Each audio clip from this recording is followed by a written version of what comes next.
જોઈને અવાચક રહી ગયા ને? સાચું કહું તો હું પણ મારી આ વિકાસ ગાથા જોઈને વધુ ગૌરવશીલ થઈ રહ્યો છું. આમ તો વર્ષો વીતતા ઉંમર વધે છે, પણ હું નસીબદાર છું કે હું દિવસે ને દિવસે વિકાસથી વધુ જવાન થઈ રહ્યો છું. છેલ્લા એક દાયકાના સક્ષમ નેતૃત્વમાં વિકસિત થઈ રહ્યો છું. અરે હા, આ બધામાં હું તમને મારી ઓળખાણ આપવાનું તો ભૂલી જ ગયો. હું છું સૌરાષ્ટ્રનો પેરિસ. હું છું જામ સાહેબનું સ્વાભિમાન અને અભિમાન. હું છું બ્રાસનું વિકાસ બંદર. હું છું દ્વારકા નગરીથી શોભતી ધરા. હું છું લાખો હાલારવાસીઓના પ્રેમથી ઝળહળતું જામનગર દ્વારકા. ગૌરવ થાય છે કારણ કે આજે ફક્ત હું એક સામાન્ય શહેર નહીં, પણ દેશના અગ્રગણ્ય શહેરોની હરોળમાં અગ્રસ્થાને છું. અને તેનાથી પણ વધારે ગર્વ તો એટલા માટે થાય છે કે છેલ્લા એક દાયકાની મારી વિકાસ ગાથામાં મહિલા સશક્તિકરણનું શ્રેષ્ઠ દ્રષ્ટાંત બનીને મારી હાલારની દીકરી મારા વિકાસ પાછળ અવિરત કાર્યરત છે.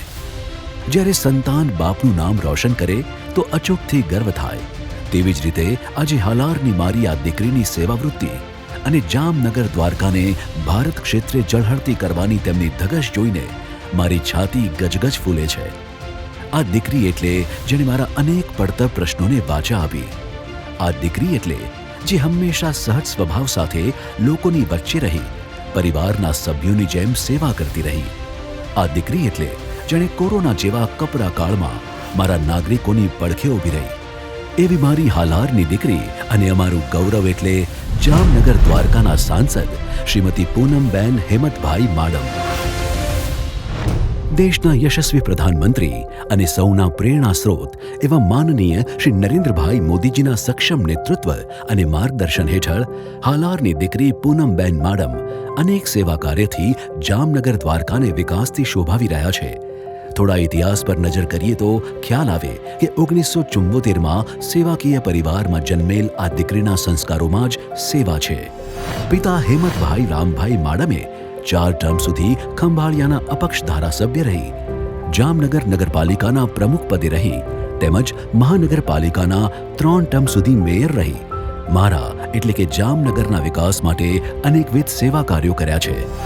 પરિવારમાં રહેલી સેવાવૃત્તિને દીકરીએ પોતાના જીવનમાં ઉતારી અને દાદા, મોટા ભાઈ ઘેલુભાઈ અને પિતા હેમતભાઈના સેવાના વારસાને સાચવવા સ્વશ્રી હેમતભાઈ રામભાઈ માડમ મેમોરિયલ ટ્રસ્ટની શરૂઆત કરી.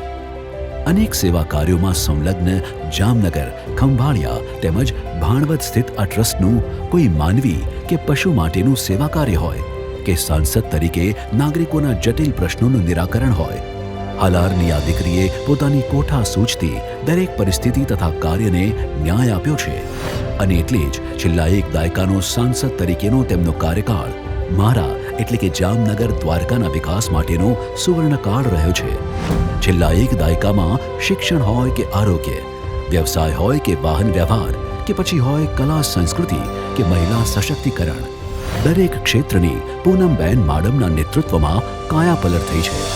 ઓખા બેટ દ્વારકાને જોડતો સુદર્શન સેતુ સિગ્નેચર બ્રિજ, જામનગર શહેરમાં સૌરાષ્ટ્રનો સૌથી મોટો ફ્લાયઓવર બ્રિજ, છેક કેન્દ્ર સુધી રજૂઆત કરી સૌરાષ્ટ્રની સૌથી પહેલી ઓખાથી અમદાવાદ વંદે ભારત ટ્રેન તેમજ સપનાની નગરી મુંબઈને જોડતી હમસફર ટ્રેનની શરૂઆત.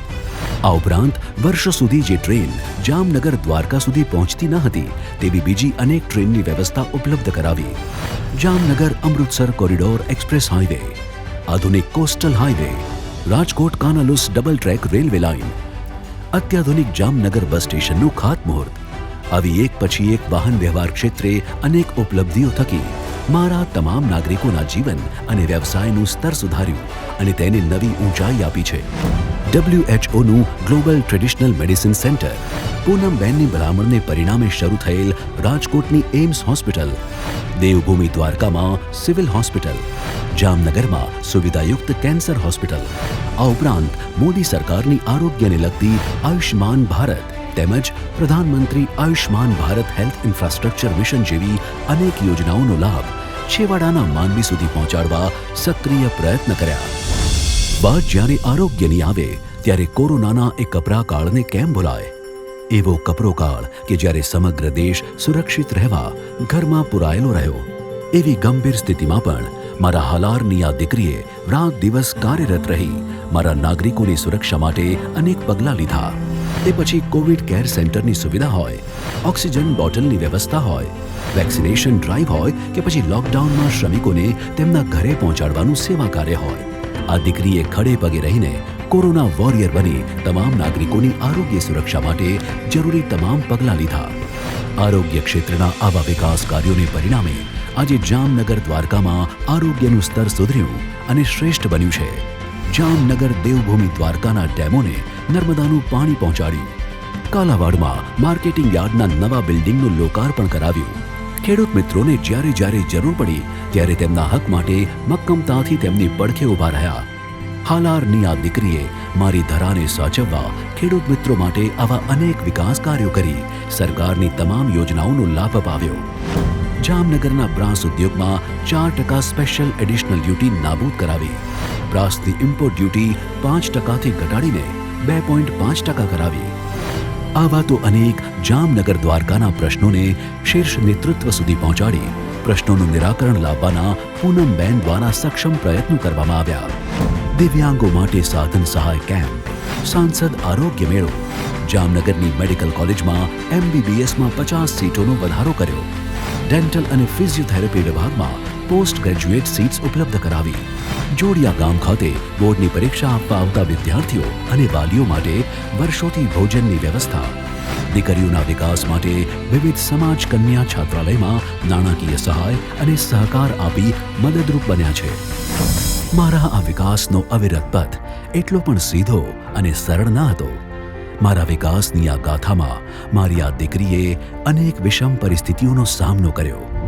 જનસંવાદ કરી પ્રશ્નોનું નિરાકરણ લાવવા દરમિયાન જલારામ ઝૂંપડપટ્ટીમાં થયેલ ગંભીર અકસ્માત, કોરોના કાળનો એ સંવેદનશીલ સમય અને સદસ્ય ગુમાવતા પરિવારમાં આવેલ અણધારી આફત. આ એવી ઘટનાઓ હતી કે જે સામાન્ય માનવીના મનોબળને તોડી નાખે. પણ આ તો હાલારની દીકરી હતી જેને જામનગર દ્વારકાના લાખો લોકોએ પ્રેમ અને સંવેદના આપી હતી. અને આમ પણ કહેવત છે ને કે અડગ મનના માનવીને હિમાલય પણ નથી નડતો. મારી આ દીકરીએ મક્કમ મનોબળ સાથે મારા અવિરત વિકાસ, મારા નાગરિકોના પ્રશ્નોના નિરાકરણમાં ફરીથી કાર્યરત બની એક સક્ષમ નેતૃત્વનું ઉદાહરણ પૂરું પાડ્યું. એક એવું સક્ષમ નેતૃત્વ જેમણે દેશના પ્રધાનમંત્રી શ્રી નરેન્દ્રભાઈ મોદીજીની કેન્દ્ર સરકારમાં જીનીવા, બાલી, મેડ્રિડ સ્પેન, બહરીનમાં યોજાયેલ ગ્લોબલ કોન્ફરન્સ ઓફ યંગ પાર્લામેન્ટરિયન્સમાં ભારતનું અનેકવાર પ્રતિનિધિત્વ કરી ન માત્ર ભારતનું પણ સાથે સાથે મારું એટલે કે જામનગર દ્વારકાનું પણ નામ રોશન કર્યું. એક એવું સક્ષમ નેતૃત્વ કે જે પોતે તો ઉચ્ચ સ્તરીય શિક્ષિત છે જ, પણ સાથે હાલારના દરેક બાળકને શ્રેષ્ઠ શિક્ષણ વ્યવસ્થા મળે તેવા આગવા પ્રયત્નો કર્યા. એક એવું સક્ષમ નેતૃત્વ જેમણે ન માત્ર જામનગર અને તેની આસપાસની મોટી કોર્પોરેટ કંપનીઓ પણ ગુજરાત બહાર સ્થિત કંપનીઓ પાસેથી પણ તેમનું CSR ફંડ જામનગર દ્વારકાની આરોગ્ય શિક્ષણ સુવિધાઓ શ્રેષ્ઠ બને તે માટે વપરાય તેનો જરૂરી સંવાદ કર્યો અને તેને શક્ય બનાવી શ્રેષ્ઠ અને સક્ષમ નેતૃત્વનું ઉદાહરણ પૂરું પાડ્યું. એક એવું સક્ષમ નેતૃત્વ જે જામનગર દ્વારકાનો બુલંદ અવાજ બન્યો અને દિલ્હી સુધી પ્રશ્નોની રજૂઆત કરી. આજે મને ગર્વ થાય છે કે છેલ્લા એક દાયકામાં જામનગર દ્વારકાના લોકોએ હાલારની આ દીકરી પર મૂકેલા વિશ્વાસને આ દીકરીએ પોતાના સેવા કાર્યોથી ન્યાય આપ્યો છે અને વિકાસથી મારી કાયા પલટ કરી છે. જામનગર દ્વારકાની મારી ખમીરવંતી ધરાને આવું જ સક્ષમ અને મક્કમ નેતૃત્વ શોભા દે છે. તો ચાલો ફરીથી આપણા હાલારના આ ગૌરવને ચૂંટીએ. ફરીથી મારી એક દાયકા પહેલા શરૂ થયેલી ગતિશીલ વિકાસ ગાથાને અવિરત રાખીએ. હાલારનો છે હુંકાર. પૂનમબેન ફરી એકવાર મારા માટે એટલે કે તમારા જામનગર દ્વારકા માટે આટલું તો કરશો ને.